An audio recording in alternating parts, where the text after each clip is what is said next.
Hey hello everyone, this is advocate Ravichandra here. Welcome you all on Samarth Asian judiciary. देखिए, legal current affairs की बात करेंगे आने वाले वीडियोज़ में। आज से काफ़ी लंबे समय के बाद मैं वीडियो स्टार्ट कर रहा हूं, जिसमें 2023 के वो खास जजमेंट्स की हम बात करेंगे, जिसमें सुप्रीम कोर्ट ऑफ इंडिया ने बहुत ही लैंडमार्क डायरेक्शंस दिए, लैंडमार्क गाइडलाइंस दिए। उसके अलावा दिल्ली हाई कोर्ट ने भी दिए, केरला हाई कोर्ट ने भी दिए, कुछ छत्तीसगढ़ हाई कोर्ट ने भी जजमेंट्स पास करे हैं। काफ़ी सारे स्पेशल जजमेंट्स जो इस साल आए हैं आपके आने वाले जुडिशरी के पेपर, जैसे मध्य प्रदेश है, हरियाणा है, राजस्थान है, यूपी है, झारखंड है, उन सब में काफ़ी काम की होने वाले। प्री की बात कर लो, मेंस की बात कर लो, इन सब में काम की इन्फॉर्मेशन होने वाले हैं। तो आज से जो आपको समर्थ है एशियन जुडिशरी, वो काफ़ी सारे लीगल करंट अफेयर्स के टॉपिक्स पढ़ाएगा, जिसमें खासकर जो लैंडमार्क जजमेंट्स है सुप्रीम कोर्ट ऑफ इंडिया के, उसके बारे में बात करेंगे। तो पहला वीडियो जो मैं बना रहा हूँ लैंडमार्क जजमेंट्स पे, वो है Anoop Barnwal versus union of India. ये जजमेंट क्या कहता है, केस क्या था, इसके बारे में बात करते हैं। आइए स्टार्ट करते हैं। This is Samarth Asian judiciary. Channel को लाइक करिए, सब्सक्राइब करिए, शेयर करिए। आपका प्यार बहुत जरूरी है आने वाले सारे वीडियोस को और अच्छा करने के लिए।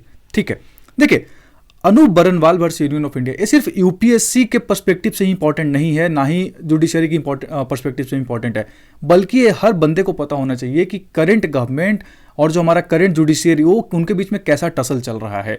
ये आपको रिमाइंड कराएगा काफ़ी साल पहले 1970s में जब हमारी जुडिशियरी और पार्लियामेंट के बीच में टसल स्टार्ट हुआ था, वो दौर वापस ऐसा लग रहा है कि स्टार्ट हो चुका है। क्यों कह रहा हूँ मैं, आपको वीडियो के इन तक समझ में आ जाएगा। बहुत सारे एडिटोरियल्स ने भी यही कहा है। देखिए, अरुण बर्नवाल साहब ने पीआईएल डाली थी 2015 में सुप्रीम कोर्ट ऑफ इंडिया के सामने। मुद्दे क्या थे उसके बारे में बात करेंगे। अभी के लिए आप इन चीज़ों को समझो कि ये चीज़ें कहता क्या है। ठीक है, अभी आप जैसे कि देख रहे हो कि सुप्रीम कोर्ट ऑफ इंडिया में सिविल ओरिजिनल जुरिसडिक्शन की हम बात करें, writ petition civil number 104 of 2015, इसके बारे में बात करेंगे। पिटिशनर कौन था? अनूप बर्नवाल साहब, और यूनियन ऑफ इंडिया रिस्पॉन्डेंट था। चलिए आगे देखते हैं। इस पीआईएल में सुप्रीम कोर्ट ऑफ इंडिया के सामने दो बेसिकली हमारे क्या आए, क्वेश्चंस आए। पहला क्वेश्चन कहता है कि does the current process for election commission of India appointments violate the right to equality? क्या जो अभी का प्रोसीजर है सुप्रीम कोर्ट ऑफ इंडिया के सामने रखा गया कि इलेक्शन कमीशन ऑफ इंडिया के अपॉइंटमेंट का जो अभी करंट का प्रोसीजर है, क्या वो प्रोसीजर राइट टू इक्वलिटी का वायलेशन करता है? पहला पॉइंट। दूसरा पॉइंट कि क्या ये जो अपॉइंटमेंट का प्रोसीजर है, ये फ्री एंड फेयर इलेक्शंस का जो कॉन्सेप्ट है, इसको कहीं ना कहीं वायलेट करता है। आप सबको पता होगा, डेमोक्रेसी जो रन करती है वो इसी कॉन्सेप्ट पे रन करती है, right to free and fair elections. अगर आपके देश में चुनाव निष्पक्ष नहीं है तो आप डेमोक्रेसी नहीं कह सकते कि वहां पे, क्योंकि कारण क्या होता है, डेमोक्रेसी बहुत बड़ी शब्द है। सिर्फ एक चीज जो इस चीज को बहुत बड़ा और बढ़िया बनाती है वो है क्या कि इलेक्शंस कितने फेयर होते हैं, हर जनता को कितना सपोर्ट है, कितना अधिकार है। आपको आर्टिकल भाई फंडामेंटल राइट्स आपको प्रोवाइड करता है कि आप जाइए वोट करिए, ठीक है, लेकिन एट द सेम टाइम आपको ये भी तो उम्मीद रखना चाहिए कि जो आप वोट कर रहे हो वो फ्री एंड फेयर इलेक्शंस में हो। ये बहुत इंपॉर्टेंट है। तो सबसे पहला सवाल जो हमारे सामने उठता है कि वो ये है कि भैया बताओ, इलेक्शन कमीशन ऑफ इंडिया का करंट प्रोसीजर क्या है अपॉइंटमेंट का? पहला क्वेश्चन तो ये उठता है, तभी तो हम बात करेंगे वायलेट करता है कि नहीं करता। देखिए, आर्टिकल 324(2), 324 से लेकर जब आप 329 तक पढ़ोगे आर्टिकल में, उसमें काफ़ी सारी बातें कह रखी है इलेक्शन कमीशन ऑफ इंडिया के बारे में। उसका 324(2) कहता है कि the election commission of India shall consist of the chief election commissioner, CEC जिसको बोलते हैं, and such number of other election commissioners, उतने नंबर ऑफ इलेक्शन कमिश्नर्स होंगे। अगर लगता है प्रेसिडेंट ऑफ इंडिया को तो वो टाइम टू टाइम फिक्स कर सकते हैं, और जो उनका अपॉइंटमेंट होगा सीईसी का और इलेक्शन कमिश्नर्स का, दूसरे इलेक्शन कमिश्नर का, shall subject to the previous provisions of any law. कोई अगर पहले का कानून कौन पास करता है? पार्लियामेंट। इस रिगार्ड में तो वो प्रेसिडेंट ऑफ इंडिया उस पार्लियामेंट के रूल के या फिर लॉ के हिसाब से पास करेंगे। कहने का मतलब कि प्रेसिडेंट ऑफ इंडिया के पास ये पावर दी गई कि पार्लियामेंट अगर कोई कानून बनाता है तो आप उस कानून को फॉलो करके सीईसी और इलेक्शन कमिश्नर्स का अपॉइंटमेंट करोगे। ये बात कही गई। कहीं ना कहीं कॉन्स्टिट्यूशनल मोरालिटी की बात हो जाती है यहाँ पे, एक एक्सपेक्टेशंस की बात हो जाती है कि भैया हम एक्सपेक्ट करते हैं, हम यानी कि कॉन्स्टिट्यूशन मेकर्स एक्सपेक्ट करते हैं पार्लियामेंट से कि कानून पास कर जाएगा। इस रिगार्ड में आर्टिकल 324(2) ये बात को कहता है। अब एक चीज आपसे पूछता हूं मैं कि बताओ, इलेक्शन कमिश्नर ऑफ इंडिया, जो हमारा इलेक्शन कमीशन ऑफ इंडिया, उसमें कितने मेंबर्स हैं? ये मैं आपको वीडियो के बीच में बताऊंगा। पर एक चीज और यहां पे देखोगे कि कहीं से भी इलेक्शन कमिश्नर्स के नंबर को फिक्स नहीं किया गया, क्या नाम है, कॉन्स्टिट्यूशन के द्वारा। ये नहीं कहा गया कि 2 होंगे, 4 होंगे, 10 होंगे, ये नहीं कहा गया। उसने कहा कि चीफ इलेक्शन कमिश्नर्स के अलावा अगर प्रेसिडेंट को लगता है तो वो मेंबर्स अपॉइंट कर सकते हैं, और ये कब लगा वो भी मैं आपको बताऊंगा।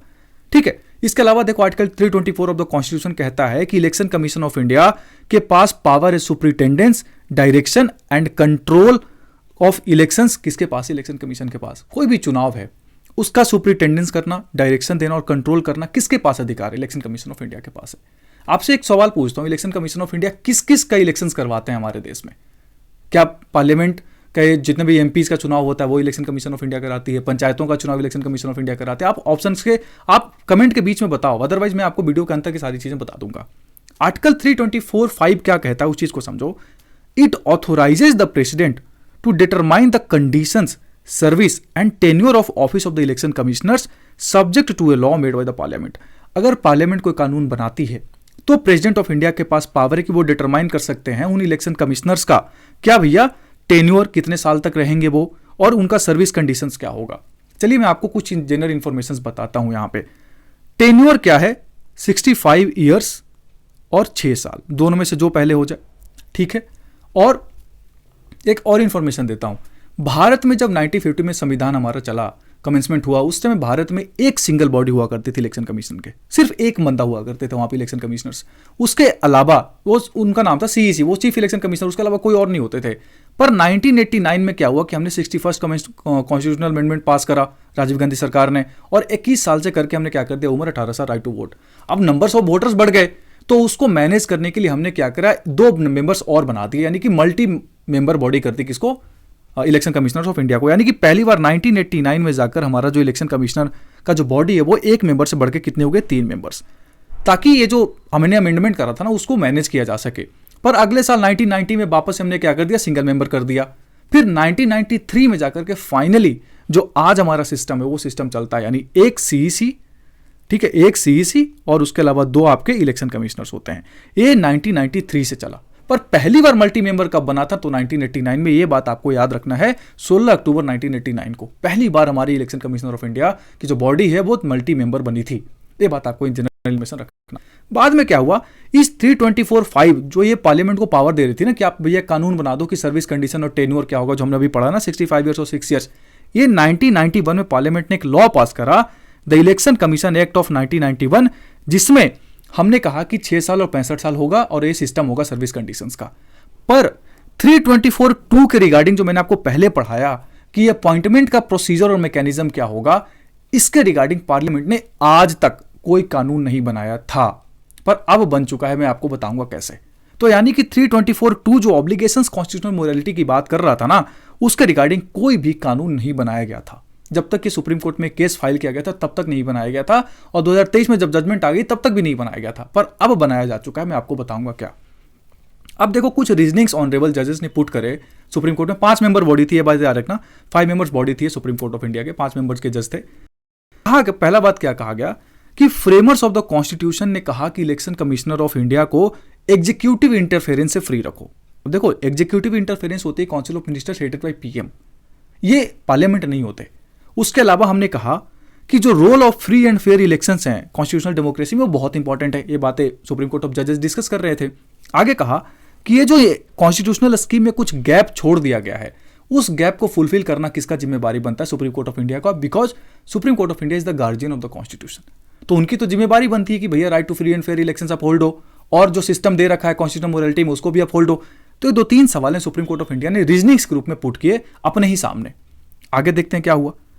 आगे देखो अगर आप ध्यान से, तो उसमें कहा गया कॉन्स्टिट्यूशनल असेंबली डिबेट्स में क्या बातें की गई थी, सुप्रीम कोर्ट ऑफ इंडिया ने इसको भी डिस्कस करा। तो सुप्रीम कोर्ट ऑफ इंडिया ने कहा कि देखो डॉक्टर भीमराव अंबेडकर साहब ने कहा था, बाबा साहब ने कहा कि जो इलेक्शन मशीनरी है ना उसको आप कंट्रोल ऑफ एग्जीक्यूटिव इंटरफेरेंस से बाहर रखो।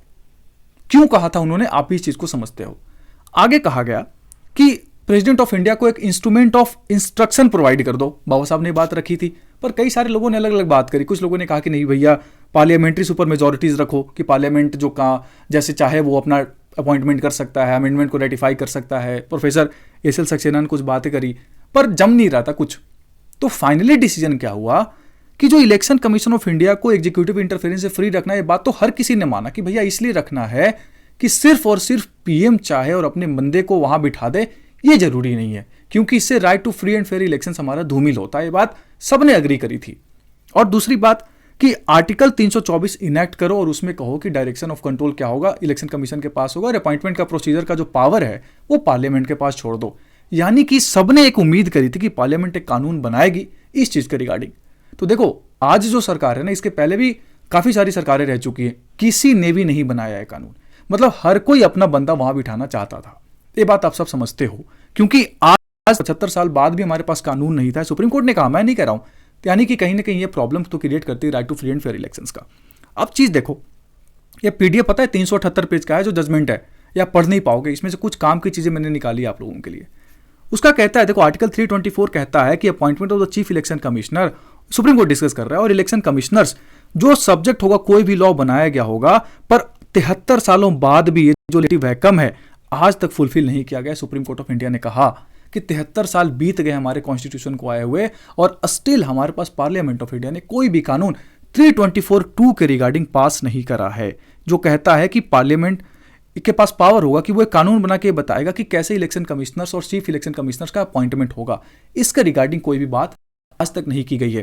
तो अभी होता कैसे अमेंडमेंट, तो सॉरी अपॉइंटमेंट कैसे होता अभी तक, जो हमारे प्रधानमंत्री साहब हैं वो कह देते हैं कि भैया इसको बना दो, वो बना दिया जाता है, प्रेसिडेंट ऑफ इंडिया उनको अपॉइंट कर देते हैं। बहुत ही मैं अगर और अच्छे वे में कहूँ आपको, तो काउंसिल ऑफ मिनिस्टर्स जो हैं वो, या फिर कैबिनेट जो है वो, जो प्रेसिडेंट ऑफ इंडिया को रिकमेंड कर देते हैं और उन बंदे को बना दिया जाता है। पर ये सिस्टम बाद में पता है कैसा हो गया, इलेक्शन कमिश्नर बनते हैं, फिर उनके बाद जो सीनियर मोस्ट होते हैं वो रिटायर हो जाते हैं, फिर उनके बाद जो दूसरे नंबर पे होते हैं वो चीफ इलेक्शन कमिश्नर्स बन जाते हैं। आप इस सिस्टम को देख सकते हो कि एक बंदा हटा, उनके बाद जो दूसरे नंबर के थे वो बन जाते हैं, उनके बाद तीसरे नंबर के जो थे वो बन जाते हैं। यही सिस्टम फॉलो होता आया है। सुप्रीम कोर्ट ऑफ इंडिया ने कहा कि कहीं ना कहीं आर्टिकल 142 के तहत जो सुप्रीम कोर्ट को पावर देता है कि आप सिस्टम को चलाओ, वो ले डाउन करेगा कुछ गाइडलाइंस की कैसे process of selection and removal of chief election commissioners govern होगा। ये बात सुप्रीम कोर्ट ऑफ इंडिया ने कही इस जजमेंट में। देखते हैं भैया सुप्रीम कोर्ट ऑफ इंडिया ने कहा क्या। तो सुप्रीम कोर्ट ने कहा कि एक प्रपोज्ड इलेक्टोरल रिफॉर्म्स था 2004 का, जिसको इलेक्शन कमिश्नर ऑफ इंडिया ने खुद ने बनाया था। उसने रिकमेंड करा था कि जो प्रोविजंस हैं इलेक्शन कमीशन के वो इनएडिक्वेट हैं।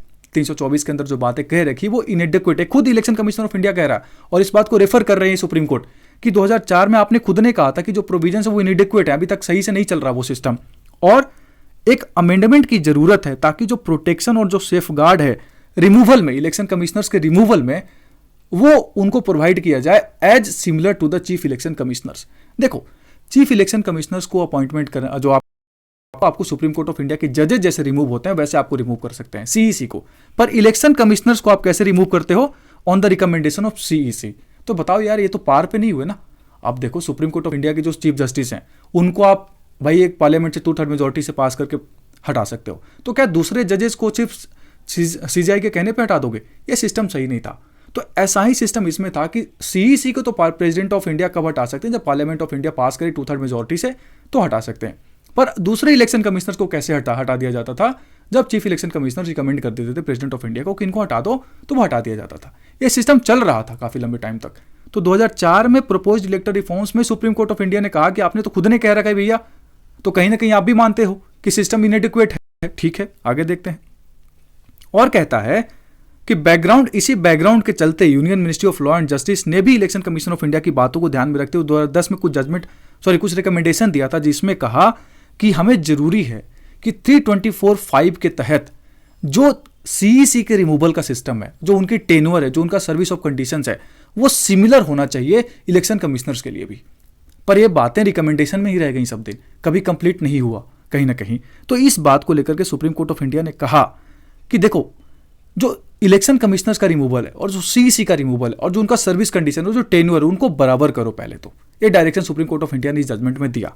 उसके अलावा कहा कि जो इलेक्शन कमीशन है उसको यार तुम कंसोलिडेटेड फंड ऑफ इंडिया पे चार्ज करो, ना कि सेंट्रल गवर्नमेंट के उस पे रखो कि सेंट्रल गवर्नमेंट पैसा देगी तो वो काम करेगा। नहीं, एक सेक्रेटेरिएट बनाओ प्रॉपर और उस चीज को कंसोलिडेटेड फंड ऑफ इंडिया पे चार्ज करो, फ्री फ्रॉम एग्जीक्यूटिव इंटरफेरेंस। वो पार्लियामेंट ऑफ इंडिया उसके ऊपर कानून बना दी जाती है, कंसोलिडेटेड फंड ऑफ, और वहां से सारा पैसा निकल के कहाँ जाता है, जजेस को जो सैलरी मिलती है वो भी यहीं से मिलती है, और जो इलेक्शन कमिश्नर्स को जो चीजें मिलेंगी वो भी यहीं से मिलेंगी। ये बातें इस रिफॉर्म्स में कही गई थी 2010 के रिफॉर्म्स में, जिसको सुप्रीम कोर्ट ने टारगेट करा और कहा कि देखो आपने तो खुद ने कह रखा है। ठीक है, आगे देखते हैं। आप देखो कुछ डायरेक्शंस क्या दिए गए, डायरेक्शंस हमारे लिए इंपॉर्टेंट है। Until the Parliament makes a law in consonance with Article 324(2) of the Constitution of India, ये गाइडलाइंस न्यूज में रहेंगे, ये गाइडलाइंस फॉलो करना पड़ेगा पार्लियामेंट को या फिर गवर्नमेंट को, कि जब तक आप कानून नहीं बनाते हो, जो 324(2) में 73 साल पहले बोला गया था ना, 75 साल पहले, जो आपने अभी तक नहीं करा है ना, आपको जब तक आप नहीं करते हो तब तक जो मैं रूल बता रहा हूं, जो डायरेक्शन दे रहा हूं, वो फॉलो करना पड़ेगा। इन्होंने डायरेक्शंस क्या दिए कि जो चीफ इलेक्शन कमिश्नर्स हैं और जो इलेक्शन कमिश्नर्स हैं उनका अपॉइंटमेंट कैसे होगा। इन्होंने कहा 3 मेंबर कमेटी होगी, जिसमें कौन कौन होंगे, PM, leader of opposition of the Lok Sabha, अगर मान लो कोई नहीं है तो जो लार्जेस्ट पार्टी है उसका जो लीडर ऑफ ओपोजिशन वो अवेलेबल होंगे। जो leader of the largest party अगर नहीं है किसी के पास, मान लो जैसे कि अभी कोई नहीं है, तो फिर अभी कौन है leader of opposition the Lok Sabha, या आपके जो बेसिकली कांग्रेस पार्टी के अधीर रंजन चौधरी वो हैं, उनको बनाना पड़ेगा आपको अपोजिशन लीडर, और चीफ जस्टिस ऑफ इंडिया। ये 3 मेंबर्स मिलके चीफ इलेक्शन कमिश्नर्स और इलेक्शन कमिश्नर्स का अपॉइंटमेंट करेंगे, तब तक जब तक आप कानून नहीं बनाते हो। ये बात सुप्रीम कोर्ट ऑफ इंडिया ने पहले कही, जिसको सबसे ज्यादा न्यूज में लाया गया। दूसरी पॉइंट कहा गया इट इज डिजायरेबल, ये हम आपसे उम्मीद करते हैं, डिजायरेबल गाइडलाइंस दे रहा हूं मैं, आपको ऑर्डर नहीं दे रहा हूं। It is desirable that the grounds of removal of the election commissioners shall be same as that of chief election commissioners, that is on the like grounds as the judges of the Supreme Court, subject to the recommendation of the chief election commissioner as provided under the second proviso of article 324(5) of the Constitution of India।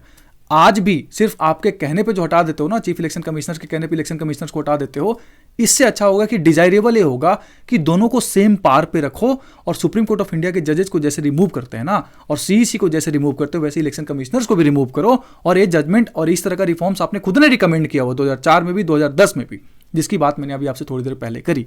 ये दूसरा direction था, desirable but याद रखना order नहीं दिया था supreme court ने।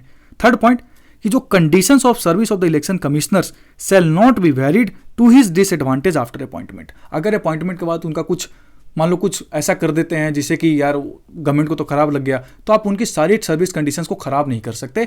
ये बात 324(5) के तहत जो बातें की गई सुप्रीम कोर्ट ऑफ इंडिया ने सेंट्रल गवर्नमेंट को कहा। ठीक है, अभी ये मार्च का जजमेंट है। ठीक है, अब देखो तो क्या आज इस टॉपिक को डिस्कस करना इतना इंपॉर्टेंट है कि अब तो सुप्रीम कोर्ट ने कह दिया तो कह दिया, नहीं। इंपॉर्टेंट क्यों वो समझिए।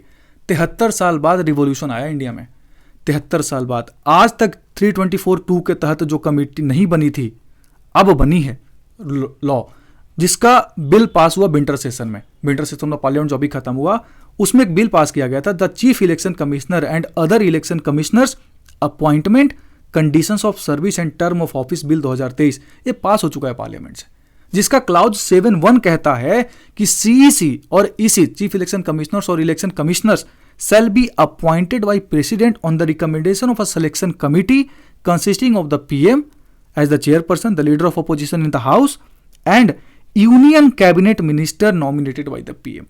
देख रहे हो दिक्कत क्या हुआ।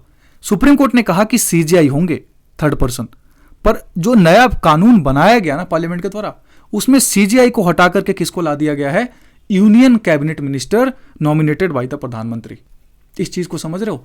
अब आप बताओ, ये आपके ऊपर जिम्मेवारी है कि क्या right to free and fair election इससे अपहोल्ड होता है, या सुप्रीम कोर्ट ने जो उम्मीद करी थी क्या वो इससे पूरा होगा। क्योंकि सीजेआई, लीडर ऑफ अपोजिशन और पीएम ये तीनों अलग अलग कैंडिडेट हैं, तीनों आपस में डिफरेंट हैं, ना कोई एक पार्टी का है ना कोई एक आइडियोलॉजी का है। पर अब इस केस में क्या हो गया, 2 पर्सन एक आइडियोलॉजी के हो जाएंगे। भाई यूनियन कैबिनेट मिनिस्टर प्रधानमंत्री तो अपने ही पार्टी के किसी बंदे को अपॉइंट करेंगे ना, और लीडर ऑफ अपोजिशन तो अलग हो गया। तो 2/1 मेजोरिटी वाला जो कॉन्सेप्ट है वो लग गया। अब आप बताओ कि क्या इलेक्शन कमिश्नर्स का जो अपॉइंटमेंट होगा वो फ्री एंड फेयर होगा। आप इमेजिन कर सकते हो, ये आपकी इमेजिनेशन की बात है, खराब हो ये भी जरूरी नहीं है, पर फ्री एंड फेयर इलेक्शंस के ऊपर एक प्रॉब्लम जो क्वेश्चन मार्क है वो वापस से खड़ा हो गया मेरे अकॉर्डिंग इस चीज से। अब आप अपना जजमेंट इसमें दे सकते हो, अपना ओपिनियन दे सकते हो। अगर सीजीआई होते तो ज्यादा फेयर होता, और ये सीजीआई ऐसा नहीं कि बहुत ऐसा किसी आज तक सिलेक्शन कमेटी में नहीं रहे। डायरेक्टर ऑफ सीबीआई की appointment CGI, leader of opposition और प्रधानमंत्री वाली जो सिलेक्शन कमेटी है वही मिलकर करते हैं। ऐसा नहीं कि सीजीआई किसी पैनल में होते ही नहीं है, बहुत सारे पैनल्स में है।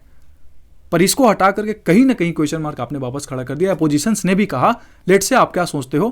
क्लाउज 6 इस बिल का क्या कहता है, the search committee will be headed by the cabinet secretary and comprise of 2 other members not below the rank of secretary of the government of India. ये लोग मिल करके बताएंगे कि किसको इलेक्शन कमिश्नर्स बनाना है, किसको नहीं बनाना है, और इसमें से 3-4 लोगों में से एक बंदा चुना जाएगा इलेक्शन कमिश्नर्स के लिए, 2 बंदा चुना जाएगा इस 3 मेंबर्स के द्वारा। ठीक है, ये आपकी पूरी केस थी Arun Varanwal versus union of India. काफी इंपॉर्टेंट केस था, इसके बारे में हमने बात करी। नेक्स्ट टॉपिक में मैं बात करूंगा शिल्पा शैलेश वर्सेस वरुण श्रीनिवासन का case, irretrievable breakdown of marriage, Hindu marriage act का केस है, बहुत अच्छा केस है, इसके बारे में बात करेंगे। Thanks for watching, keep loving, thanks a lot, thank you.